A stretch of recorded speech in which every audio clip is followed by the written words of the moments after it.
Isang foreigner na naman ang papayamanin nating mga Pilipino sa pamamagitan ng vlog. Alright? Isang foreigner na naman ang nag-resign sa trabaho at napiling pumunta dito sa Pilipinas para cash outin tayo. I-exploit tayo. I tried authentic Filipino food for the first time. I tried Filipino street. Ulul! Tigil-tigilan mo kami dyan. Ha? Inang-ina nyo, kinakash out nyo kami dito sa Pilipinas eh. Kaya ito na naman, may foreigner na naman. Ang title ng vlog niya, Tricycle Driver Scam Me at Chinatown in Manila. Inang-ina mo! Iniscam ka pala, dumuwi ka na. Dito ka pa. Chok lang. Panoorin natin yung video niya. You know a marketplace? Yeah. Marketplace, bazaar? Oh, yeah. Okay. How much? I want 150. How much? 150. Huh? 150. 250. One people. Oh, 150%. Overlook.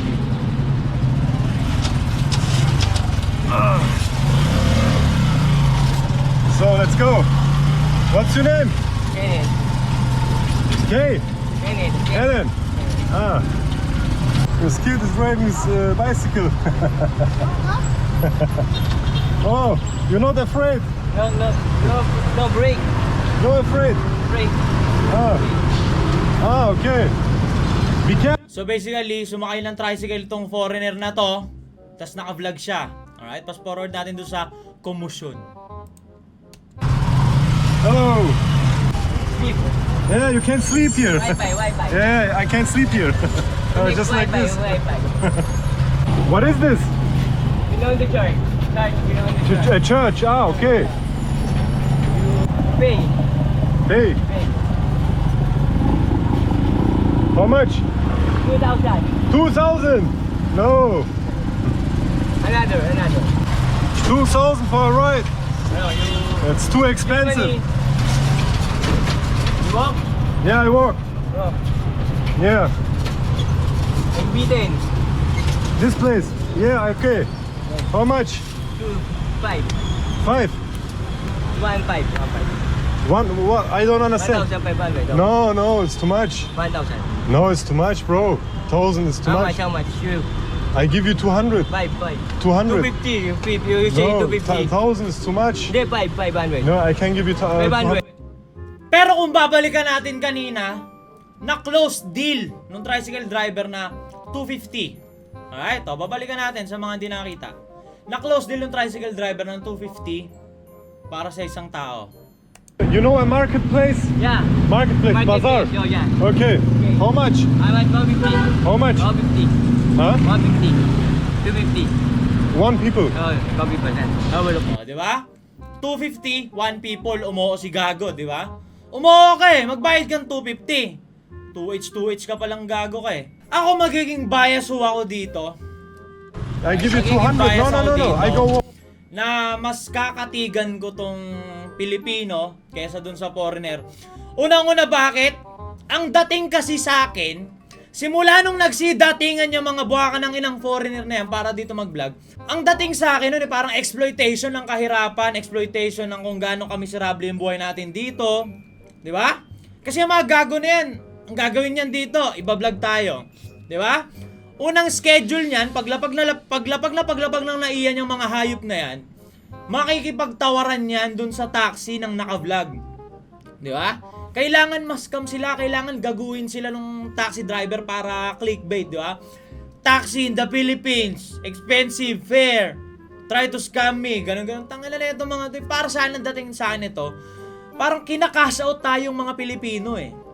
Di ba? Kinakash out nila tayo. Pupunta dito sa Pilipinas, magbablog. Puta, kahit ako yung tricycle driver, may foreigner na ito, nagbablog-vlog. Puta, kakash outin na naman kami nito dito ah. Di ba? Kakash outin na naman nito yung Pilipinas. Puta, singilin ko 2,000 tong hype na to. Kung ayaw mo, diwag, maglakad ka, o kaya umuwi ka dun sa bansa mo. Di ba? Parang history repeats itself lang kasi. Yung mga foreigner before, di ba? Sinubukan nilang sakupin to, pumunta sila lumapag dito sa Pilipinas dahil may kung anong mina dito sa Pilipinas, hitik tayo sa bunga na kung ano man. Kaya sinubukan tayo sakupin ng mga hayop na yan, di ba? Ngayon naman, ang minimina, ang sinusubukan naman nilang minahin or kunin dito sa Pilipinas, engagement tsaka views. 'Di ba? Tangina, basang-basa na eh. Pare-pares yung mga hayop na yan eh. Pupunta dito sa Pilipinas. Unang content niyan, taxi na iya, try to scam me. Expensive rate. 'Di ba? Tapos may flag ng Pilipinas sa dulo. Pangalawa, ito. Quiapo food crawl. 'Di ba? Quiapo food trip. Binondo food crawl. 'Di ba? I tried for the first time Filipino street foods. Okay na. So cheap. $0.38. So cheap to live here. Puta, tas pag siningil ka ng mahal, too expensive. Putangin, ano ba talaga? Tangin na, kakasautin mo kaming Pilipino eh. Kami mga Pilipino, kakasautin mo yung pagka-ignorante namin eh. 'Di ba? Kakasautin mo kami, so putangin na, yayariin ka namin dito, sisingilin ka namin ng mahal. Exploit mo yung hirap ng buhay namin dito, bibidyo-bidyoan mo eh. 'Di ba? Tangin na, gagawin niya mga hype na yan. 'Di ba? Yun nga, makikipagtawaran ng pamasahe sa taxi sa NAIA. Pangalawa, ito, Quiapo food trip. I tried Filipino street food for the first time. As if naman, anong impact sa bansa niyang pukin ng inang reaction mo sa pagtikim mo ng mango dragon fruit na palamig sa Quiapong hayop ka. Pangatlo, pag nakakita ng maganda-gandang tiraan dito sa Metro Manila yan, hindi naalis dito yan, so mamimigyan na lang tigi 100 yan. May tatanungin, bibigyan 100, tapos, gusto bang kunin ito 100, o ipasa natin sa susunod na uto-uto na agaya mo. Ina nyo, ginagago nyo, pinipera nyo kami! Kinakashout nyo kami! Pasensya na, magiging bias ako dito kasi ganun talaga yung dating sa akin itong mga buwaka ng inang foreigner na to eh. Ang dating sa akin ito, kinakashout nila tayo. Di ba? Si Will Dasovich lang ang foreigner na okay sa amin, na vlogger dito sa Pilipinas.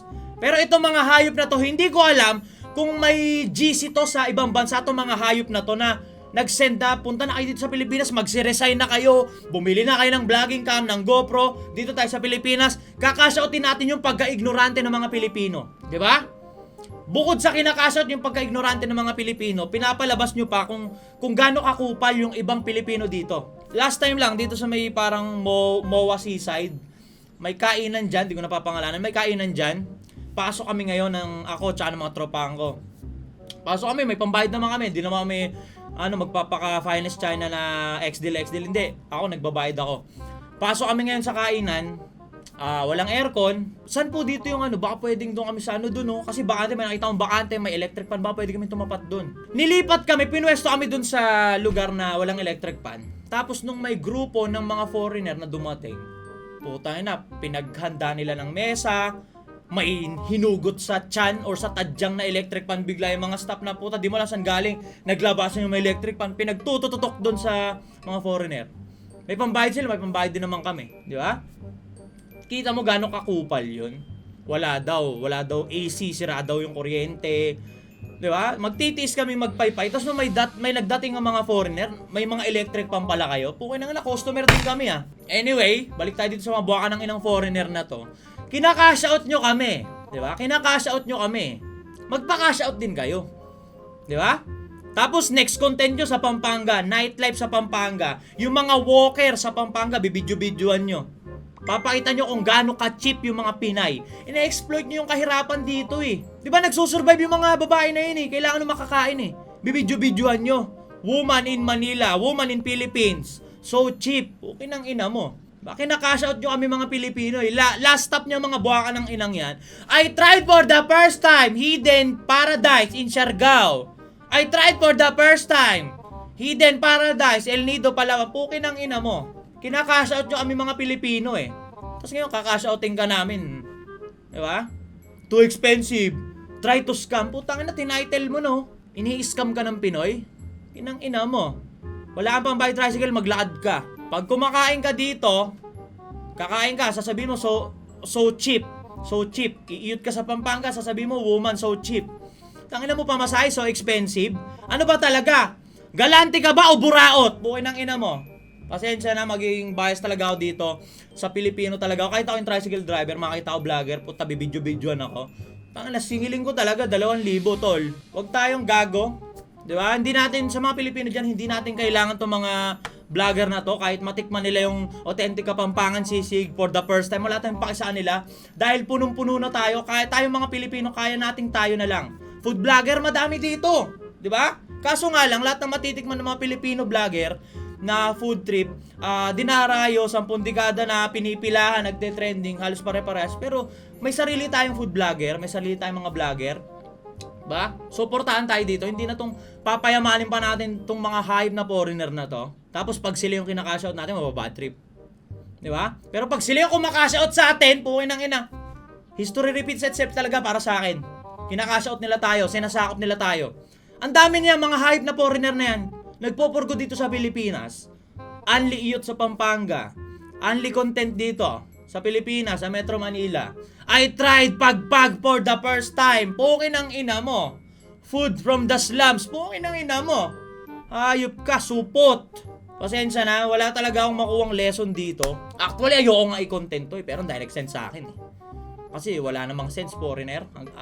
Hanggat maaari, binoboycott ka. Di ko pinapanood yung mga hype na yun eh. Di ba? Yung mga Pinoy dyan, tangin na sip-sip eh. Kadiri yung mga Pinoy na iba sa comment section. Nagsusorry daw sila on behalf of kapwa Pilipino kasi ginago siya ng tricycle. Tangina nyo! Karamihan babae na namamag-asa sa APAM. Kadiri! Walang ibang may offer sa marketplace kundi tuwad sa APAM. Yak! Ina mga foreigner yan. Yari kayo sa mga foreigner kayo. Pag ako pumaldo ng konti, kakashouting ko naman yung mga bansa nyo. Lalait-laitin ko rin doon, pupunta rin ako doon. Ang tabang ng pagkain, ang babaho ng babae. Yariin ko kayo. Kakashouting ko naman yung bansa nyo. Kinakashout yung bansa ko eh. Yan nyo, antayin nyo sa mga susunod na buwan. Pag ako pumaldo, ako ang pupunta doon sa bansa nyo. Tapos ako mag-aasik ng lagim doon. Kasi kayo, hasik kayo ng asik ng lagim dito eh. Inang ina nyo. I tried American woman for the first time. Ang baho niya. Inang ina nyo.